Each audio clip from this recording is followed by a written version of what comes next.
Usted está en El Radar en Blue Radio.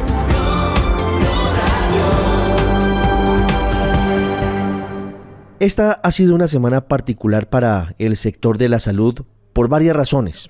La salud es fundamental para todos los colombianos, para todos los seres humanos, todos somos pacientes en algún momento de la vida y por eso lo que pase con el sistema de salud, la ruta de atención y su sostenibilidad financiera son fundamentales para todos.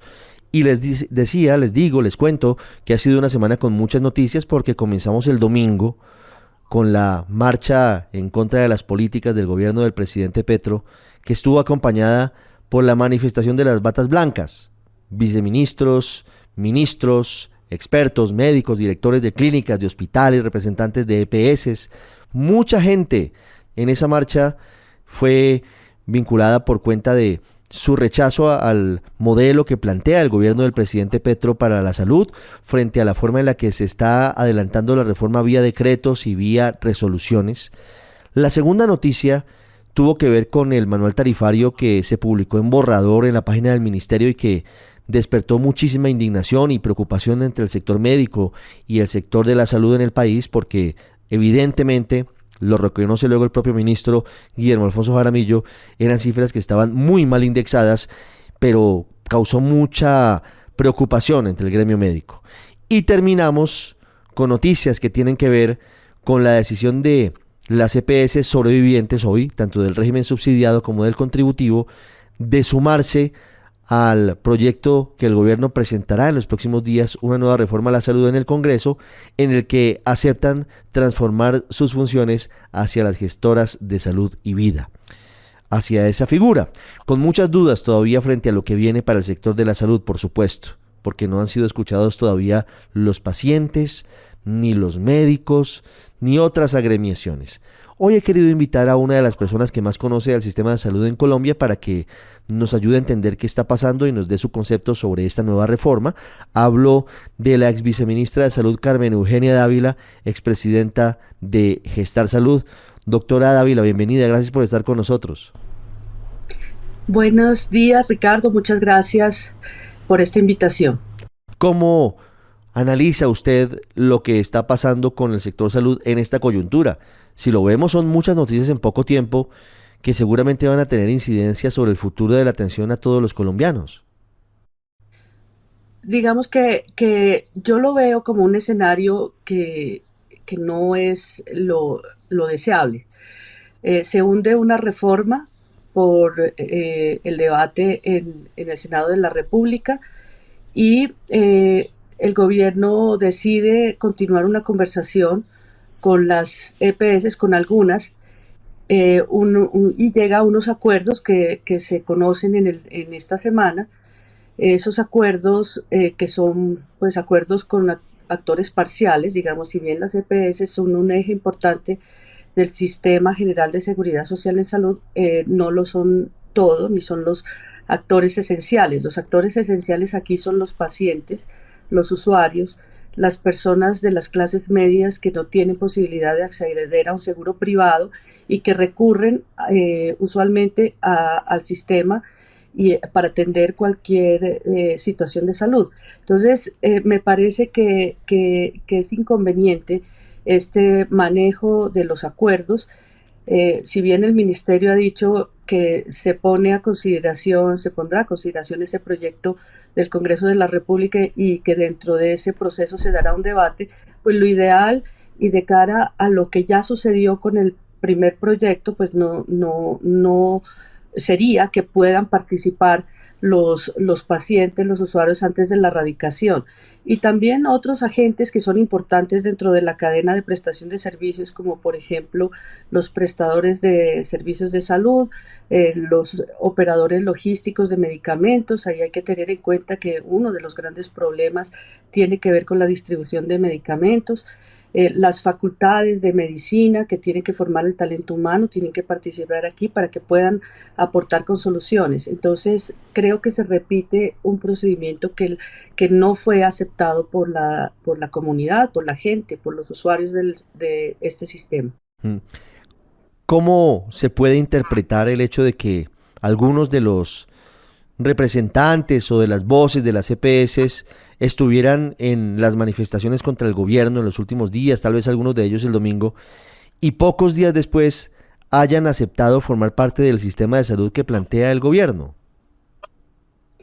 Realmente yo vi a algunos trabajadores del sector, sí vi a todo el cuerpo directivo de una de las EPS que está intervenida, la EPS Sanitas, a ellos los vi, y marchamos todos los exministros y exviceministros apoyando al talento humano y salud, a los médicos, enfermeras y demás personal de la salud, y asimismo a los pacientes y usuarios de los servicios. Nosotros hicimos la marcha con ese propósito, de acompañar principalmente a estos sectores. Sí. Yo no vi tampoco una participación de otros directivos de las entidades.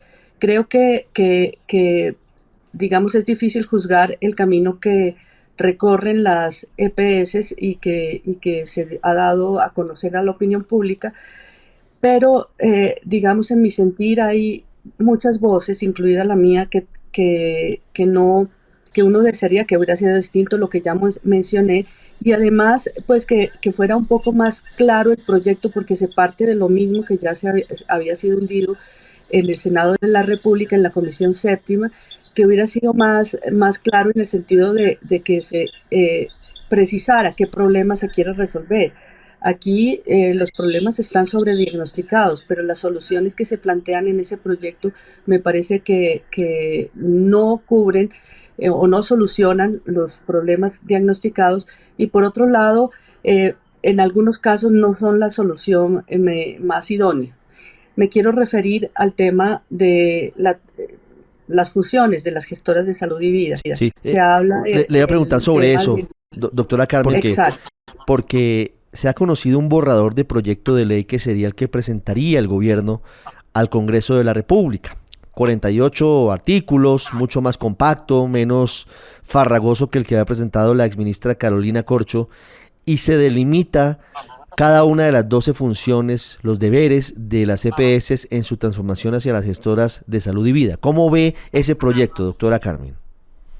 Pues lo que se ha conocido, asumiendo que el que tenemos, creo que todos, sea la última versión, no lo ha confirmado el gobierno, pero lo que uno puede ver es que son funciones que no son contundentes frente a la responsabilidad de este actor, ¿sí? Hoy las funciones de las EPS son muy claras, se precisan en la Ley 100, pero se reafirman en la Ley 1122 de 2007, y son 5 funciones muy precisas que engloban una función integral que pretende garantizar la integralidad de la atención y la responsabilidad frente a cualquier eventualidad que tendría que tenerse frente al paciente. En este proyecto, en estas funciones, estas 12 funciones son en su mayoría compartidas. Se habla de apoyar, colaborar con otros actores. No hay, digamos, una integralidad en las funciones, y cuando las funciones son planteadas de esa manera en un sistema tan complejo, pues yo creo que eso no va a funcionar. Son compartidas en general con agentes del Estado, y no veo pues que exista toda la claridad que se requiere en este punto. Voy a referirme tal vez a una función que es el manejo del riesgo financiero. Ese riesgo financiero se dice que lo asumirá el gobierno nacional. Entonces, para mí se desfigura el concepto de seguridad social, de aseguramiento, y con razón los pacientes y usuarios tienen temor de que ese riesgo financiero lo asuma el Estado, porque entonces va a depender de si hay o no hay presupuestos. Creo que una de las grandes virtudes del sistema actual es el tema del cálculo de la prima, de la asignación de un per cápita, que lo denomina el sistema unidad de pago por capitación, y que esta unidad de pago por capitación cubre explícitamente unos servicios, y hay otros servicios que están relacionados con las distintas patologías que cubre el plan de beneficios, que se cubren sí con recursos de la nación, porque son tecnologías innovadoras o algunos servicios sociales complementarios. Pero doctora Carmen, esa garantía... expliquemos ese punto muy bien. ¿Qué es el riesgo financiero hoy y qué asumen hoy las EPS? En un ejemplo práctico. ¿Y qué cambiaría según ese proyecto? El riesgo financiero es el manejo del recurso de la unidad de pago por capitación. Y aquí es el manejo, no estoy hablando de la tesorería, que estamos de acuerdo, creo que todo el mundo, y ese es un tema zanjado hace muchos años, que la tesorería la maneje la ADRES. No se trata de quién paga, quién hace la transferencia de recursos a un prestador. Se trata de quién hace la gestión financiera para que los recursos de la prima alcancen. Para que los recursos de la prima alcancen hay que hacer una serie de actividades. Por ejemplo, tener unos programas de atención de enfermedades crónicas y de alto costo. Por ejemplo, hacer compras inteligentes de servicios de salud.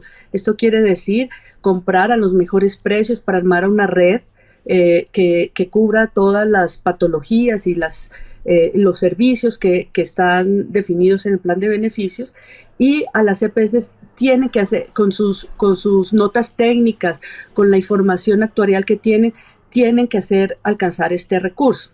Entonces, el problema, hay un síntoma y un problema que todos conocemos, y es la crisis financiera, y lo que muchos hemos dicho, y es que ese per cápita está mal calculado. La solución no es transferir el riesgo al Estado. La solución para mí es calcular bien la prima, dar a las EPS lo que corresponde, y que ellas, que tienen ese incentivo de ahorrar unos recursos al sistema, de comprar los servicios de salud de manera razonable, racional, eficiente, pues lo sigan haciendo. Yo lo que he visto en este último tiempo es que, por ejemplo, en el caso de las tecnologías que no están cubiertas en el plan de beneficio y que no se financian con esa unidad de pago por capitación, lo que ha dicho el gobierno frente a sus retrasos, frente a la no asignación de los presupuestos, lo que ha dicho el director de la ADRES es: no tengo presupuesto, no puedo hacer nada. Entonces, los pacientes con razón temen que frente a lo que hoy ya está garantizado y financiado y tiene que hacerse efectivo, y que está sujeto a un reconocimiento, a una protección judicial por la tutela, etcétera, y por los derechos de las personas, vaya a suceder lo mismo con lo que ya está, pues digamos, de cierta manera, en un arreglo institucional donde se sabe que ese paquete, que es el más grande, se financia con una prima, y que lo tienen que garantizar un responsable, que en este caso, en el caso que hoy tenemos, es la EPS, y que no hay ninguna posibilidad de que le digan: no, es que no tengo más plata, ¿sí? Entonces aquí la discusión es otra. La discusión es calcular bien la prima. Es como si, por ejemplo, en un seguro de carros, por decir algo, que tú tienes o uno tiene una cobertura de todo riesgo, se roban un carro o tiene un siniestro total, y le digan: yo solo le cubro hasta donde me alcanza la prima me alcanza solo hasta la mitad, y si yo tenía la cobertura del 100%, entonces ¿qué pasa con el resto? No tiene sentido en un sistema de aseguramiento que le digan: bueno, el resto no sé quién lo pague, no me alcanzó la plata. Entonces, más o menos esto es lo que pasa en el sistema de salud. Esa prima tiene que ser bien calculada, como lo tiene que ser otras primas de otros sistemas de seguros que cubren otro tipo de riesgos, como el ejemplo que acabo de poner con los carros. El problema es la prima, no es el riesgo financiero. A mí me parece que hay que seguir en esa línea de la seguridad social en salud. Fíjese que antes de la ley 100, las personas que cotizaban a las cajas de previsión y al seguro social tenían una garantía de que no tenían que poner más plata, y que con la cotización les cubrían sus beneficios. Después, este sistema de la ley 100 que otorga un per cápita, una prima, a los que contribuyen y a los que no contribuyen, garantiza lo mismo. Y ahora vamos a desfigurar ese concepto de seguro con un tema de manejo de riesgo a través del Estado, con las incertidumbres presupuestales que tenemos. Entonces, para mí hay que atacar el problema en donde está, y es en el cálculo de la prima. Sí, en este caso, doctora Carmen, ¿las EPS, en su opinión, trazaron el camino correcto? ¿Irse hacia el apoyo a esa transformación era en su concepto el camino adecuado, o podía haber alguna posibilidad de otro tipo de salidas a la situación difícil del sector de la salud y a la situación difícil de la mayoría de las EPS? Yo creo que las EPS son un medio para materializar un actor que materializa la seguridad social integral, que está consagrada como un derecho irrenunciable en la Constitución política. Entonces, las EPS se deben escuchar la voz de los usuarios y pacientes.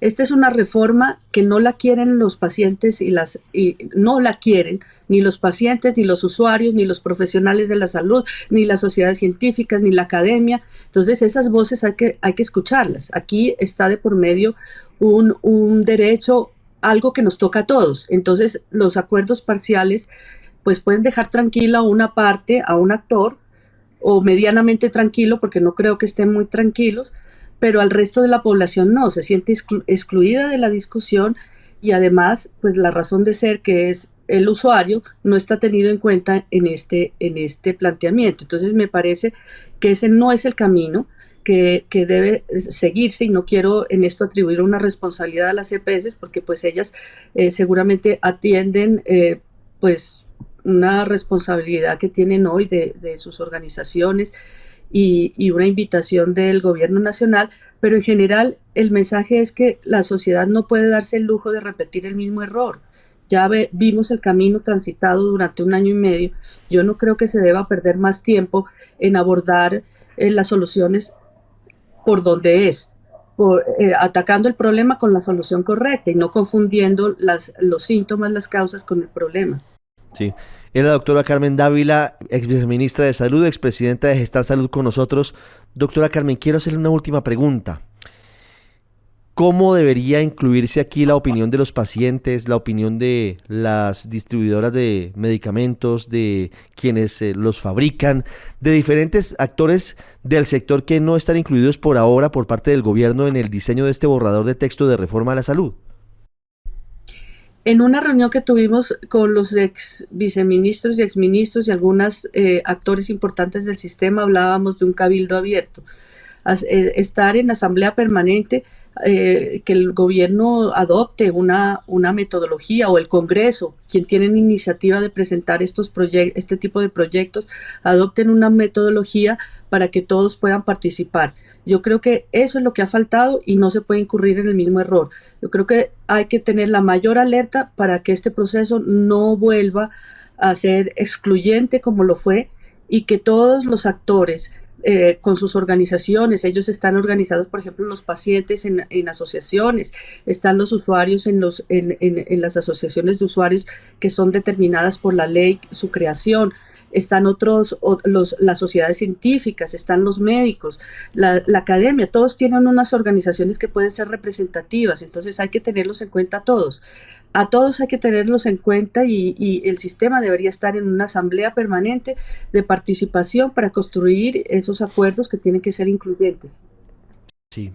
Inclusión puede ser la palabra clave de toda esta historia para no repetir los errores que llevaron al hundimiento de la primera reforma a la salud del gobierno, aunque el gobierno y el pacto histórico intentan revivirla in extremis a través de una apelación en el Senado. Esto pareciera quedar prácticamente descartado cuando el gobierno mismo está trabajando en un nuevo texto.